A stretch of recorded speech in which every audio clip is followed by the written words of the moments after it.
You're listening to Rock at Night. Are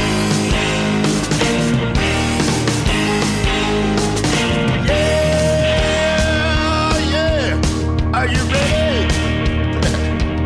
Hey, tonight I'm gonna take you on a little trip. We're going down south by the mighty Mississippi. I'm gonna take you to a place where lights never dim. Bring your mother, your brother, and your best friend. I'm gonna show you where they dance out in the street.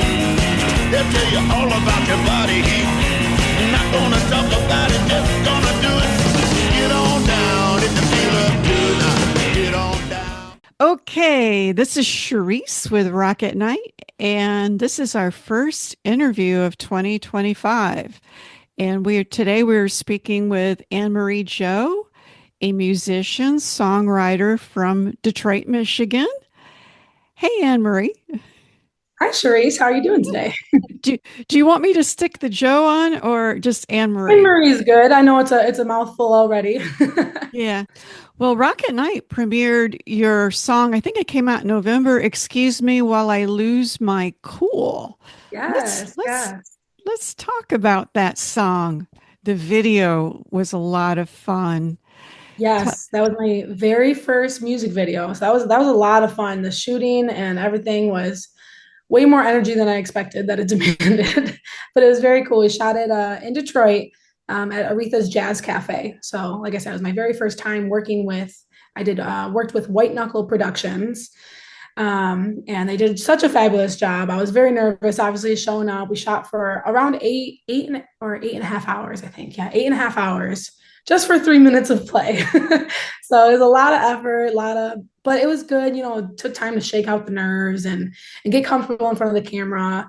But yeah, that video as well as the single released December 6th. So just last month. And it's been awesome. I've been getting a lot of great feedback and shooting it in the video within the Detroit Music Hall has been giving me a lot of ins and attention that way, which has been really cool because it's, you know, a well-known and respected venue here. So that was a lot of fun. I got to do a debut show with them just last Thursday, January 2nd at the Jazz Cafe, which was a lot of fun. So that's where I shot the video and got to bring it to life.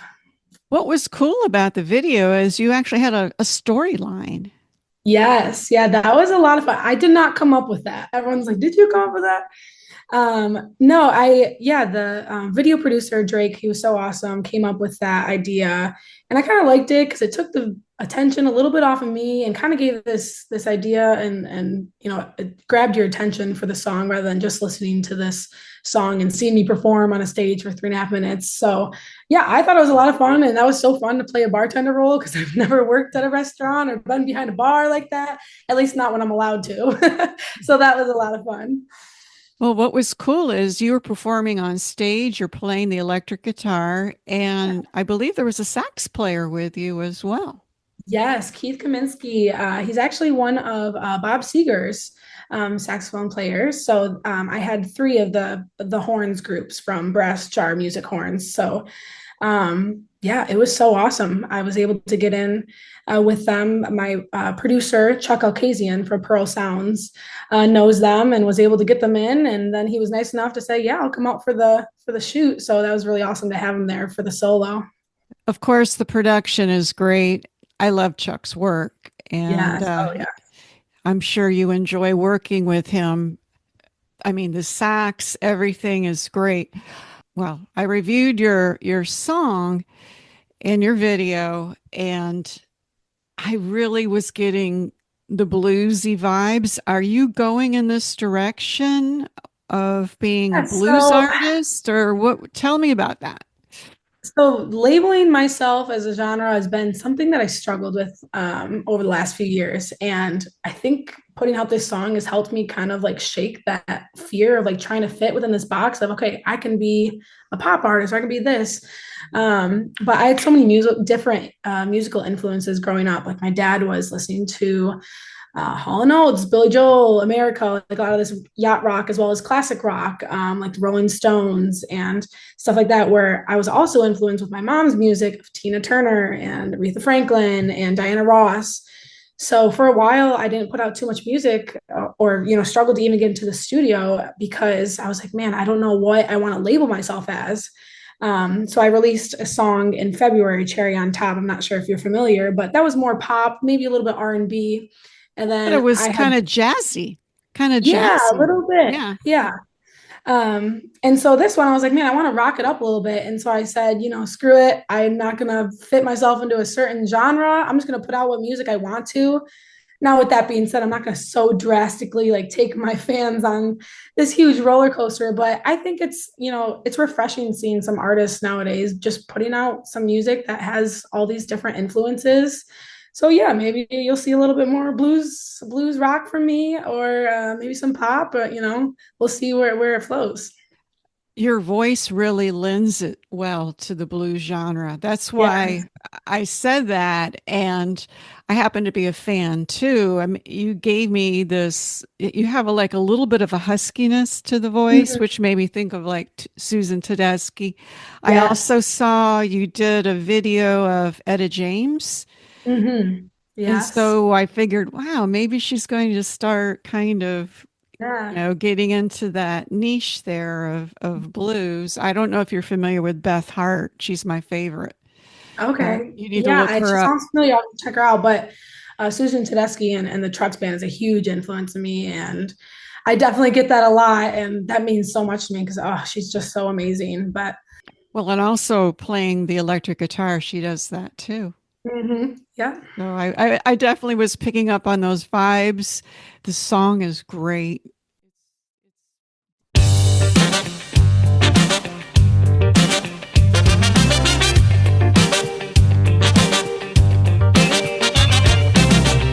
Clock strikes, Friday couldn't come sooner. Uptight, feeling all the stress uncovered. Dress nice, as I get it from my mother. Come right, cause we're taking it down, boy, by the rounds.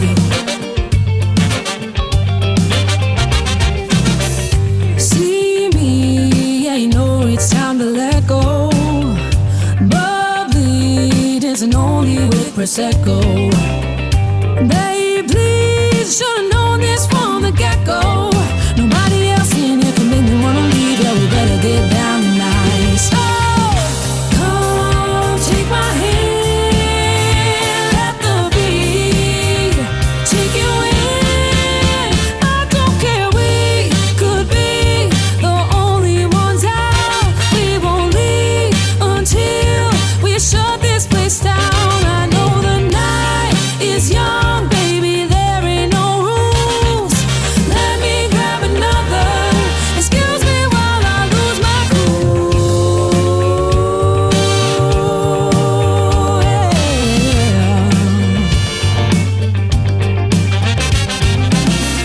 Midnight, baby, now you got me running. Cloud nine, euphoria is coming.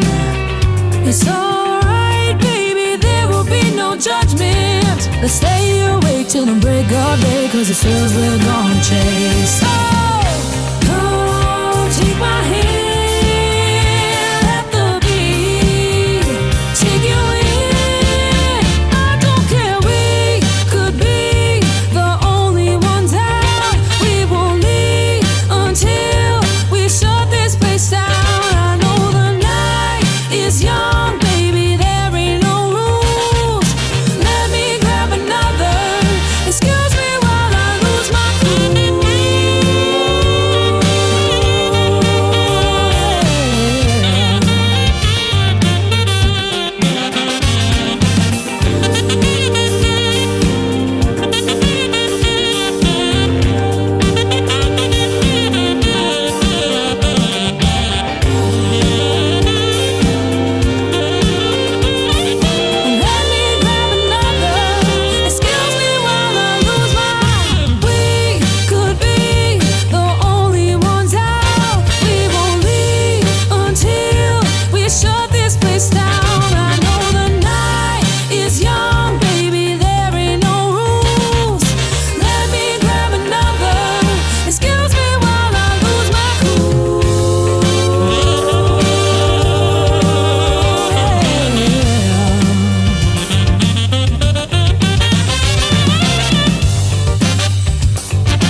also cherry on top. I mean, let's talk about that. Let's talk about the lyrics and the story behind it. Yeah, Cherry on Top was a bit more meaningful of a song for me. So obviously, Excuse Me is more of that just energetic, like letting it out. Whereas Cherry on Top, I was going through this period with one of my best friends. She's still my best friend to this day. But just this like reality of adult relationships. And, I've known her since high school. So we're going through college and now we're, some of us are in our master's program. Some of us are pursuing, adult careers. And so like we're seeing each other less. We have less priority for our friends and chances to see each other. And so I kind of felt that I was putting towards this, I guess, this like effort into our relationship that I wasn't receiving back. And so that's what that song's about. Some people might, read it or listen to it and think it's about a boy, about a love story. It's still about a relationship, a different love story, right? But just a story about I guess that struggle with one of my friends. Then it ends with that, it changes my idea of like the cherry on top. I'm done with this to hopefulness of like just call me back and let's make this right. That's the story behind Cherry. That's the thing. I mean, when people graduate from college, people go in different directions. It doesn't mean that you're not thinking of them, though. Yeah, absolutely. And obviously, musicians and songwriters, I'm a very emotional forward person. So I live in my mind a lot and overthink. And I definitely get that feeling of like overthinking. And man, what did I do? What am I doing to push this person away? And more times than not, that's not the case. But it was just one of those desperate moments. And that song, man, I think I wrote it in like 15 minutes. It was just a pour out and quick write, and it was good. Well, what does she think of it?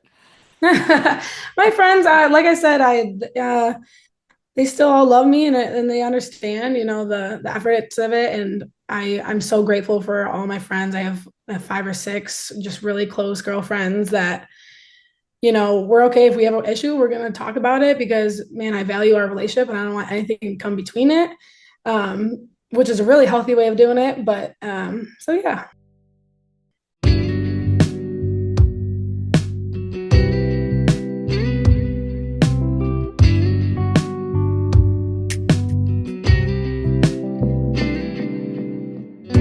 My third reply was yesterday.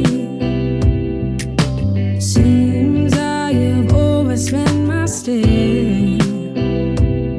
Whatever happened to those days and nights to spend with you? I realized we got older, but I never wanted to this soon. I know I can't just press rewind. I was never prepared for the distance after all this time. This was a cherry on top. Seems I forgot just how to hold your hand. My plans were drop. This all I've got. Please try to understand. My patience is running thin. But remember, I'm the one you invited in. Yeah, remember, I'm the one you invited in. Was it something that I said? You laugh, say it's all just in my head. One foot in the past and the other went out the door. How can I know and care what happened when I never see you anymore? This was a cherry on top. Seems I forgot just how to hold your hand. My plans were dropped. It's all I've got. Please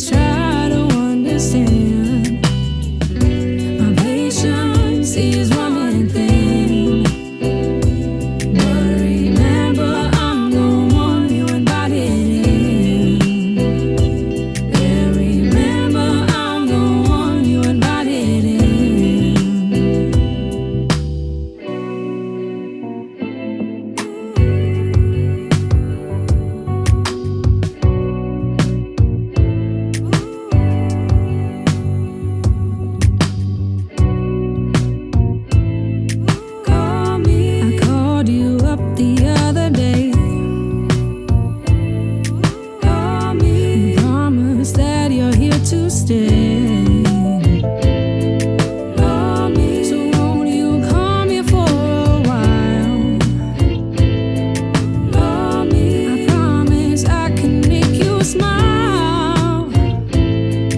I know we are not the same, but I know I'm willing to change. Don't you see I'm here just crawling back, just call me back today. I know our plans were dropped, just please try to understand. When was the last time it was just you and me? Oh, tell me it's been forever. Oh, promise me that won't you call me back? Just call me back. Oh, call me back today. Won't you call me back? Just call me back. I'm crawling back today. Won't you call me back? Just call me back today. I called you up the other day, so won't you call me back?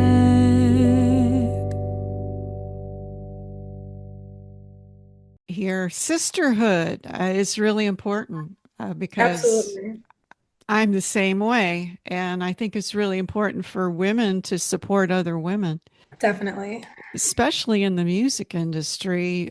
You're minority. Yes, the places I sing at, and I'm in a full band as well. I don't come across a lot of females. I'm in four other men in my band. I'm the only female, and a lot of the festivals I sing at, I'm not seeing too many females on stage. When I do, it's obviously, I mean, it's just as refreshing to see a great male vocalist or artist up there, but we're definitely a fewer bunch than you would think. That's true. Yeah, I saw you were in another band called, is it St. John Smith? You're a Yes. singer, Yep. and my goodness, you have gigs all the time. Oh yeah, You have time to do anything. I know it's this 2024 year was crazy. I think I pushed past 150 shows this year, which is crazy to think about because I'm like, man, there's only 365 days. Yeah. Yeah, I split my time between band and solo. Everyone always asks me, do you have a favorite? And they're both giving in such different ways. It just depends. I just love what I do. I also love getting away from the performance side and getting into the studio and putting out my own stuff because a lot of the band gigs as well as my solo gigs, I'm kind of like entertainment, right? You're out Friday night and you just want people to dance. And so I love the type of shows like last Thursday when I was at the Aretha Jazz Cafe where I get to put my artist face on rather than my entertainer side, and get to, just give to the audience rather than just entertain. So, but I definitely stay busy with lots and lots of gigs. Out of curiosity, have you ever played at Willis Show Bar? Because I love that little I place. have not. Dear friend of mine works there now, and works sound there. He worked sound at Tin Roof, and he was just on my show last year. He's like, "Man, we got to get you guys in here." So we're working on it. It's coming soon. No, there's a great vibe over there. And Yeah, I saw Ryan Neal there a couple of times, but it's just very nostalgic inside. I yeah, love it. yeah, Retro. totally. Do you play at like coffee shops too? Because I know I've seen videos of you with an acoustic guitar playing. Do you kind of like doing the coffee Yeah. shop scene or? Um, Coffee shops, not too much anymore. Man, I played at Dessert Oasis, which is 5 minutes from my old house when I was 13 and 14 years old. I think that's where my On Main first Street, out Royal Oak. was. Yeah. Yeah, there's one on Main Street I and know it well. yeah, Yeah. and Yeah. downtown Rochester as well. There's another one, and I was a regular there for open mic. But no, not too many coffee shops, but like dinner hour restaurants at some of my regular places. That's where it's just me and my acoustic, kind of doing a strip back set. So So going solo, this is kind of a new thing for you. You just produced these two songs. yeah, putting a solo artist definitely is a new piece for me. I put out an EP back in 2018, was it now? It was a Christian EP. So I was worship director for almost 7 years at my church. And so that was kind of like an outpouring of that. And then, like I said, I struggled with putting out music because I was like trying to define myself and finally I realized I didn't need to define myself and I'm just going to put out what I want. And so 2 this year, I'm hoping I break that number, maybe 3 or 4 next year. Got some in the works, but yeah, try to push myself as a solo artist. And man, it's a lot tougher than expected. It's a lot of work, especially when I'm doing 150 shows a year. I give so much credit to people trying to pursue solo or full band. You know, if you're in a group, it's just there's a lot of behind the scenes that people don't really Doing know so about. many gigs, how does that affect your voice? Yes, it's definitely been something to I've had to get used to. So, like I said, I was worship director for around 7 years, and I stepped down from that to make music and gigging my full time. I think 2022. So I was still kind of transitioning. The world was transitioning out of COVID, which was a really hard time for me. Shut down a lot of my work, but I jump started right back in the end of 2022 season and into 2023 with so many gigs that I struggled and got laryngitis because I was pushing myself and I didn't understand the proper care for it. And so I had 5 gigs last week, so I'm a little raspy now, and you know, I like but a I little learned how to raspiness. Sounds good though. yeah, Bluesy. this 15-degree weather out in Michigan does Yeah. not help the case, right? But yeah, just learning how to care for myself. I do a lot of no talk days, which is also really refreshing after a weekend. I usually do Mondays or my no talk days. I go 24 hours without a blip, no humming, no anything. So it kind of helps me wind down and give the proper rest that I need to. And also, I work with a vocal coach. I've been out of that game for a couple months now, but I just texted her today, hoping to get back in because you know you can never stop learning and improving your instrument. So I've talked to some singers and they drink special tea concoctions and oh honey. yeah, I And do got you do my all that my too? Yeah. cell food drops into my throat coat with some honey. Oh yeah, I've got it all down packed of my favorite things to help out. So definitely helps to get a regimen going. I saw that you sang at the Tigers game. You did the national anthem. That is a difficult song to sing. Yes, yeah, I've done that. I've done that 4 or 5 times now. It's been a year or so since I've been back. They've changed their criteria of who gets to pick it now. So I'm like last season I was like, get me in there. But oh yeah, it's so much fun. I was just talking about this the other day to somebody. The very first time I did it, I want to say it was in 2018. Everyone's like, were you nervous? Were you? And I was like, no, not at all. And then I went and I opened my mouth for the very first word and I just blacked out. And everyone's like, you did amazing. I was like, well, that's good because I don't remember it. Like I just saw bright light and sang it and came off. And they told me, you know, the lyrics are hidden somewhere. If you find them right under the board, I didn't see them. I just so, but it is. And now that I've done it a few times, it's a lot of fun. And it's just such a different experience for me. Um, then that's what I love about gigging and different shows and showcases is that each experience is so different and gives me joy in just such different ways. So I'm really grateful that I got that opportunity. Are they having the Winter Blast soon, the festival? Is that the Royal Oak one? Yeah, yeah. Yeah, it should be coming up in February, I think. I think I just tried to submit and get in there.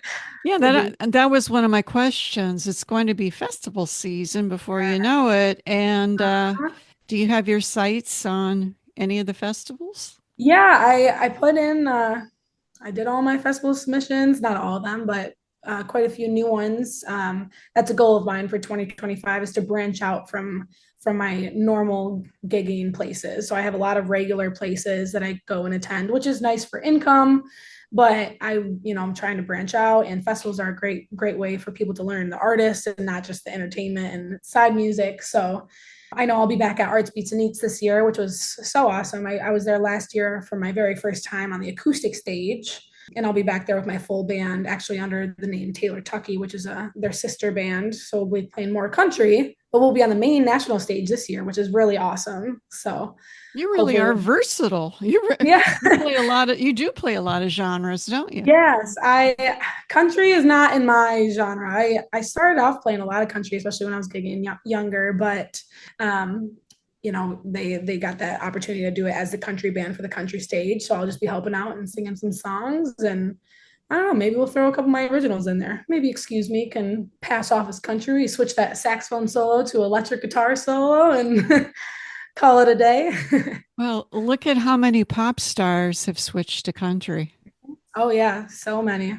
a lot. And so it's okay to dabble in different genres. I think that's Yeah, good. especially for a festival like that. It's just the fun of getting out there and trying something new. So Now, when you play as Annemarie Jo, solo artist, are your backup band, is it the St. John Smith people or do you have other people help you? yes, St. John Smith, my bandmates help me out, back me for those type of gigs. But a lot of my Amory Joe gigs are my solo gigs, so it's just me and my acoustic. But if it's a full band, like last Thursday was just an Amory Joe showcase at the Aretha Jazz Cafe, and they backed me, and we did a lot of our normal, normal show tunes that we usually do. But yeah, they're awesome with being versatile and helping me out where it comes.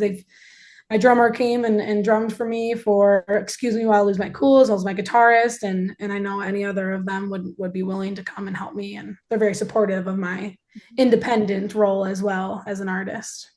Now, since you are from Detroit and that is Motown, have you thought or have you done any covers that are Motown covers? Yeah, I do a little bit. I would say not too much Motown with full band, where we're a bit more rock, pop rock kind of cover band, and we do your typical like fan favorites that we kind of keep our set the same. But solo, I get a lot of Motown requests, so I'll throw some in there from time to time. Well, I saw a video of you doing the great Christmas song, What Christmas Means to Me. That's Yeah, yeah, I love Stevie Wonder. He was a big influence on me. My dad got me into Stevie Wonder at a very young age, so and I saw that you did an Elton John song. I was thinking a good one for you to do would be Leave On. I love that mm, song. yes, love Ellen John. I Yeah. throw a couple of there in my acoustic as well as full band band Well, songs. you But play yeah, the piano. You play I the do. piano too, Yeah. don't you? Yeah. Yes. I don't know if I'm up there with Elton John piano playing, but I think until I make it, right? Well, when you're on stage, do you ever just play the piano and sing, or do you do everything with the guitar? Everything guitar. It's been a long time since I've been on a piano on stage. I'd say for church, sometimes on a piano. But to travel with a keyboard, and my keyboard is not really a travel case kind of a Yeah. thing. So my solo gigs are definitely just my acoustic, or sometimes I'll bring my electric to spice things up. We're in the new year, 2025. Anything interesting that you have planned or anything that you would like to do this year? Yeah. Like I said, my 2025 goals were to expand my gigs a little bit, get some new places, some new festivals, maybe a bit more travel just to kind of get my name out there. I'm also trying to prioritize some me time. 2024 really kicked my butt. Like I said, I did over 150 shows. And with that, all of my time that I'm working, everyone else has off. So my holidays, my weekends, and it just gets a lot, both mental and physically. So I'm thinking every 5 weeks I get either a Friday or Saturday off. I give myself it off, and maybe I can make up that time with some of the other festivals and stuff like that. So prioritizing me time. I definitely want to get back in the studio, get some new singles out there. I was thinking of starting to work towards an album, and I'm like, man, I just don't want to wait and gather the songs that I have ready. I just want to put out music as I got them. So I think that's my plan, is to continue releasing a few more singles. I'm always in the writing process, and as a newer artist, I struggle with, is this good enough? Is this good enough to put out? So man, I have so many finished songs, and I just struggling to, it's always like the one that you'll finish and all right, this is it. I'll record this next week. So hoping to get some new music in. Yeah, and then personal life, I'm getting married in 2025, which is very awesome. So I'll have some time off there in the summer. So yeah, I'm excited. This is going to be a good year. I can feel it. Well, you might want to take some weekends off if you're getting married for I sure. know. Oh yeah. And I've always got when I take a weekend off, I've always have to take it like 6 months in advance. Everything, if you have to make a plan with me, let me know months in advance and I will take it off for you. Like most musicians, most everybody has a day job. Do you have a day job too? I did not. Like I said, in 2022, I made this my full time. So that kind of gave Okay. me some more time songwrite. When I first made this my full time, I went back to school and just did some online courses through Berkeley School of Music online. So I got a songwriting certificate, music marketing certificate. I just did another songwriting masterclass. And so, yeah, no day job as of now. Just doing music full time, both solo and gigging. You've been busy. Definitely. All good things, though. All good things. Yeah. Anything that you would like people to know about you or your music before we say goodbye? Anything special? Man, I don't think I've ever been asked that question. Like just like a open-ended. Yeah. What's something that hasn't been published or hasn't been out there that you always think, God, I wish people would know this about me? Or I think a lot of my writing comes from like personal experiences, which is not new and not unheard of, but sometimes people like expect you to go through such heartbreaking or such highs to come up with this songwriting and to be a great artist. And I think I'm just an average Rochester girl in Metro Detroit. I love to snowboard. I love to have bonfires. I love to boat. I love water sports. I love hanging out with my friends and just hanging low. So I feel like if anything, I'm just kind of a normal girl trying to do what she loves. And I think that's why I'm kind of teetering away from day job. Is I'm gonna give this a go and see if I can just make with what I love doing, and we'll see what comes of it. You're listening to Rock at Night. The introductory song, Get On Down, is from blues artist Billy Bass Alford. Look for his music at ReverbNation.com.